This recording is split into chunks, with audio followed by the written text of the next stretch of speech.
Hi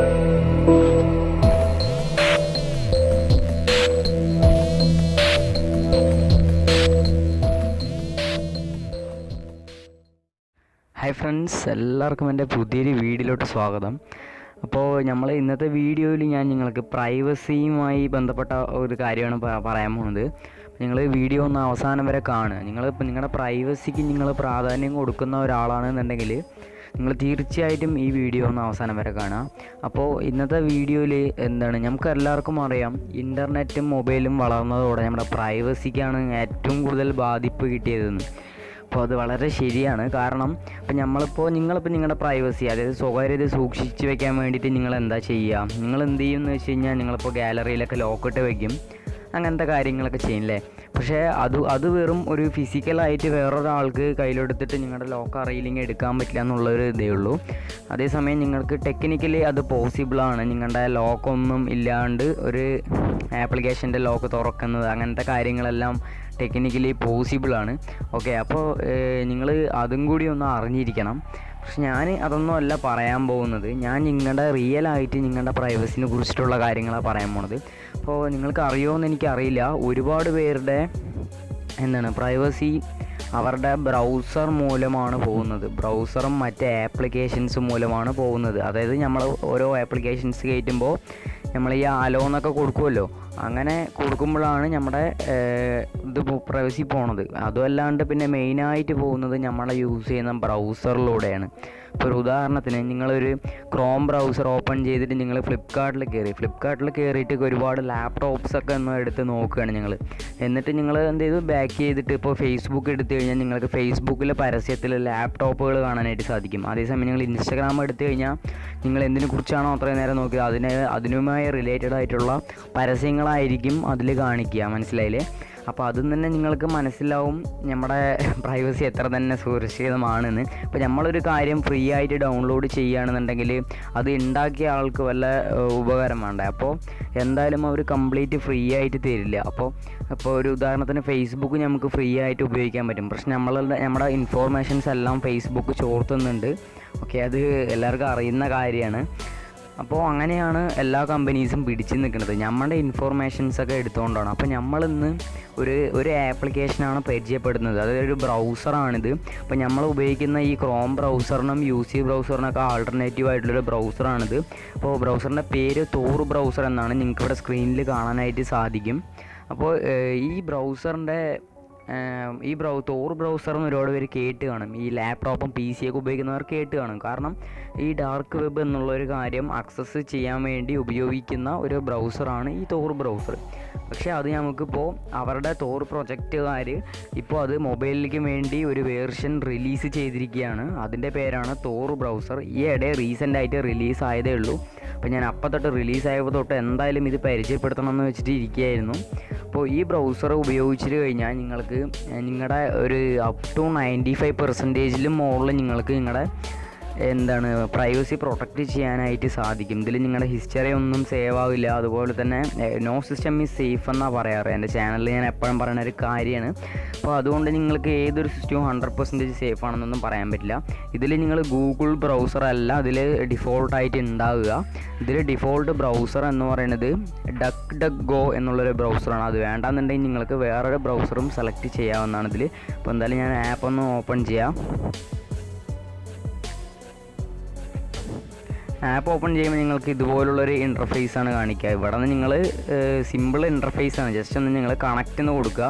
connect എന്തിനാണ് കൊടുക്കുന്നത് വെച്ച് കഴിഞ്ഞാൽ ഇതിൽ തന്നെ ഇമ്പിൾഡായിട്ട് ഒരു VPN വരുന്നുണ്ട്. അപ്പോൾ VPN കുറിച്ച് അറിയാത്തവർ ഉണ്ടാവില്ല. കാരണം ഇപ്പോൾ VPN എല്ലാവർക്കും അറിയുന്നൊരു കാര്യം. നിങ്ങൾക്ക് ഇവിടെ കർസറിൽ ശ്രദ്ധിച്ചാൽ കാണാൻ പറ്റും, ഇവിടെ കണക്റ്റ് എന്നുള്ളൊരു ഓപ്ഷൻ ഉണ്ട്.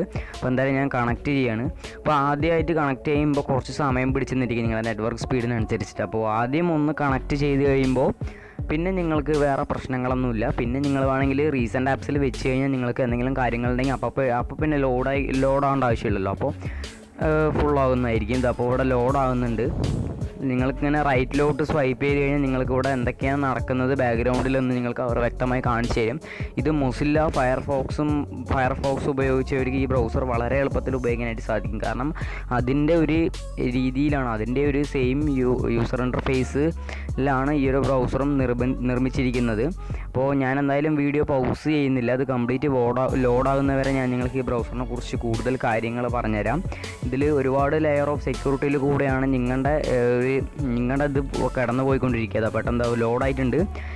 അപ്പോൾ നിങ്ങൾ പിന്നെ പറയാനുള്ളൊരു കാര്യം പറയണത്, നിങ്ങൾ എന്ത് തന്നെ ഇപ്പോൾ സെക്യൂർ ആയാലും നിങ്ങളുടെ ഇൻ്റർനെറ്റ് സർവീസ് പ്രൊവൈഡറിന് നിങ്ങൾ എന്തൊക്കെയാണ് ചെയ്യുന്നതെന്ന് കംപ്ലീറ്റ് കാര്യങ്ങൾ അവർക്ക് അറിയാനായിട്ട് സാധിക്കും. അതുകൊണ്ടാണ് ഞാൻ 95% വരെയൊക്കെ തന്നെ ഇതിൽ സെക്യൂരിറ്റി നിലനിർത്താൻ പറ്റുള്ളൂ എന്ന് ഞാൻ പറഞ്ഞത്.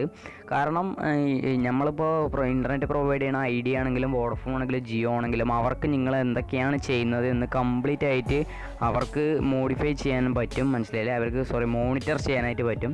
അപ്പോൾ നിങ്ങൾക്കിത് ഏറെക്കുറെ മോസില്ല ഫയർഫോക്സിൻ്റെ അതേ ഇൻ്റർഫേസാണ് നിങ്ങൾക്ക് ഇതിലും ലഭിക്കുന്നത്.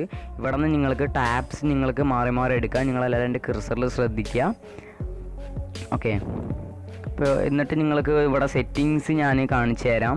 സെറ്റിങ്സിനായി ഈ മുകളിലത്തെ 3 ഡോട്ട്സ് ക്ലിക്ക് ചെയ്യുക. എന്നിട്ട് ഇവിടെ നിങ്ങൾക്ക് സാധാ നമ്മുടെ എല്ലാത്തിലും ഉള്ള പോലത്തെ കുറച്ച് ഓപ്ഷൻസ് തന്നെയാണ് ഇതിലും ഉള്ളത്.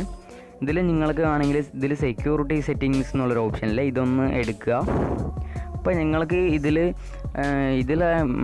നോർമലി ഈ സ്റ്റാൻഡേർഡ് എന്നുള്ള ഈ ഒരു ഓപ്ഷനിലായിരിക്കും കിടക്കുക. നിങ്ങൾക്ക് വേണമെങ്കിൽ അത് മാറ്റിയിട്ട് സേഫസ്റ്റ് എന്നും ഉള്ള ഓപ്ഷൻ ഇടാനായിട്ട് പറ്റും. അതായത് നിങ്ങളുടെ നെറ്റ്വർക്ക് ചിലപ്പോൾ സ്ലോ ആകാനുള്ള ചാൻസ് ഉണ്ട്. നിങ്ങൾ ഈ സേഫസ്റ്റ് ഏറ്റവും ഹൈ സെക്യൂരിറ്റിയിലൊക്കെ ഇടുന്ന ടൈമിൽ അത്രയും ടണൽസിൽ കൂടെ ആയിരിക്കും നിങ്ങളുടെ ഒരു നെറ്റ്വർക്ക് കിടന്നു പോവുക. അപ്പോൾ ഫാസ്റ്റ് നെറ്റ്വർക്ക് അല്ലാന്നുണ്ടെങ്കിൽ സ്ലോ ആകാനുള്ള ചാൻസ് ഉണ്ട്. അപ്പോൾ ഞാൻ എന്തായാലും ഇവിടെ സേഫറിലിട്ട് വെച്ചിട്ടുണ്ട്.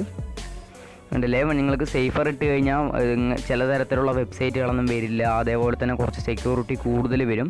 അതേപോലെ തന്നെ ഏറ്റവും സേഫസ്റ്റ് എന്നുള്ളതിൽ കൊടുക്കുകയാണെന്നുണ്ടെങ്കിൽ only allows website features required for satisfaction basic services these changes affect images media and scripts. ഇതിൽ നിങ്ങൾക്കെല്ലാം വായിച്ച് നോക്കിയിട്ട് ചെയ്യാവുന്നതാണ്. കാരണം ഇതിൽ ഒരുപാട് കാര്യങ്ങൾ എഴുതിയിട്ടുണ്ട്. ഞാനിപ്പോൾ എന്തായാലും തൽക്കാലം സ്റ്റാൻഡേർഡിൽ തന്നെ വെക്കുകയാണ്. നിങ്ങളൊരു നോർമൽ യൂസർ ആണെന്നുണ്ടെങ്കിൽ നിങ്ങൾക്ക് സ്റ്റാൻഡേർഡിൽ തന്നെ യൂസ് ചെയ്യാനായിട്ട് സാധിക്കും. മനസ്സിലായി? എന്നിട്ട് നിങ്ങൾക്ക് ഇവിടെ എന്താണോ സെർച്ച് ചെയ്യേണ്ടത് അത് നിങ്ങൾക്ക് സെർച്ച് ചെയ്യാം. ഇത്രയൊക്കെ ഉള്ളൂ ഈ ഒരു ബ്രൗസറിൽ. ഇത് നിങ്ങൾക്ക് ലോഡിങ് ആകുന്നതാണെങ്കിലും എല്ലാം ഒരു അടിപൊളി അനിമേഷനിലാണ്. എനിക്ക് പേഴ്സണലി ഭയങ്കര ഇഷ്ടപ്പെട്ട ഒരു ബ്രൗസർ തന്നെയാണിത്. ഞാൻ എന്തായാലും ടാബ്സൊക്കെ ക്ലോസ് ചെയ്തിട്ട് ഇതാണ് ഇതിൻ്റെ ഒരു ഇൻ്റർഫേസ്. ഞാൻ ഓൾറെഡി പറഞ്ഞ പോലെ തന്നെ. അപ്പോൾ അടിപൊളി ബ്രൗസറാണ്. എല്ലാവരും ഒന്ന് കയറി ഡൗൺലോഡ് ചെയ്ത് വെക്കുക. ഞാൻ ഡിസ്ക്രിപ്ഷനിൽ ഞാൻ ലിങ്ക് വേണമെങ്കിൽ കൊടുത്തിരിക്കാം. ഇല്ലെങ്കിൽ നിങ്ങൾക്ക് പ്ലേ സ്റ്റോറിൽ കയറിയിട്ട്, പ്ലേ സ്റ്റോറിൽ അവൈലബിൾ ആയിട്ടുള്ള ആപ്പാണ് കേട്ടോ. പ്ലേ സ്റ്റോറിൽ കയറിയിട്ട് തോർ ബ്രൗസർ എനേബിൾ ചെയ്യുമ്പോൾ ഞാൻ നേരത്തെ കാണിച്ചു തന്ന ഒരു ഐക്കൺ വരും. അതിൽ ക്ലിക്ക് ചെയ്തിട്ട് നിങ്ങൾ ഡൗൺലോഡ് ചെയ്യുക. എന്നിട്ട് നിങ്ങൾ ഉപയോഗിക്കാൻ തുടങ്ങുക. മനസ്സിലായില്ലേ? ഈ ക്രോം യൂസി ബ്രൗസർ പോലുള്ള പരിപാടികളെല്ലാം കംപ്ലീറ്റ് ഒഴിവാക്കാനായിട്ട് നോക്കുക. ഇതാകുമ്പോൾ നിങ്ങൾ എന്താ ചെയ്യുന്നത് എന്ന ഇൻ്റർനെറ്റ് സർവീസ് പ്രൊവൈഡറിനല്ലാണ്ട് മറ്റാർക്കും അറിയാനായിട്ട് സാധിക്കില്ല. ഓക്കെ, അപ്പോൾ ഇത്രയേ ഉള്ളൂ ഇന്നത്തെ വീഡിയോയിൽ. അപ്പോൾ ഞങ്ങൾ ഒരുപാട് പേര് പ്രൈവസി മാറ്റേഴ്സ് ചെയ്യുന്നുണ്ടെന്ന് വെച്ചിട്ടാണ് ഞാൻ വന്നത്, പ്രത്യേകിച്ച് ഗേൾസിനൊക്കെ. അപ്പോൾ എല്ലാവർക്കും ഈ വീഡിയോ ഉപകാരപ്രദമായി എന്ന് വിശ്വസിക്കുന്നു. എന്തായാലും അവസാനം വരെ കണ്ടിരുന്നവർക്ക് നന്ദി. അപ്പോൾ നിങ്ങളുടെ ഗ്രൂപ്പിൽ എല്ലാം മറ്റൊന്ന് ഷെയർ ചെയ്ത് ബ്രൗസറിനെ കുറിച്ച് എല്ലാം ഒന്ന് അറിയിക്കുക. എന്നെ കൊണ്ട് ഈ ഒരു ബ്രൗസർ ഉപയോഗിക്കാനായിട്ട് പറയുക. ഞാൻ അല്ലാണ്ട് പ്രൊമോഷൻ വീഡിയോ ഒന്നും അല്ല, നിങ്ങൾക്ക് ഉപകാരപ്രദമാകട്ടെ എന്ന് വെച്ചിട്ട് ചെയ്താണ്. അപ്പോൾ ഇത്രയേ ഉള്ളൂ ഫ്രണ്ട്സ് ഇന്നത്തെ വീഡിയോയിൽ. അടുത്തൊരു നല്ലൊരു വീഡിയോയോടെ നമുക്ക് വീണ്ടും കാണാം. Signing out.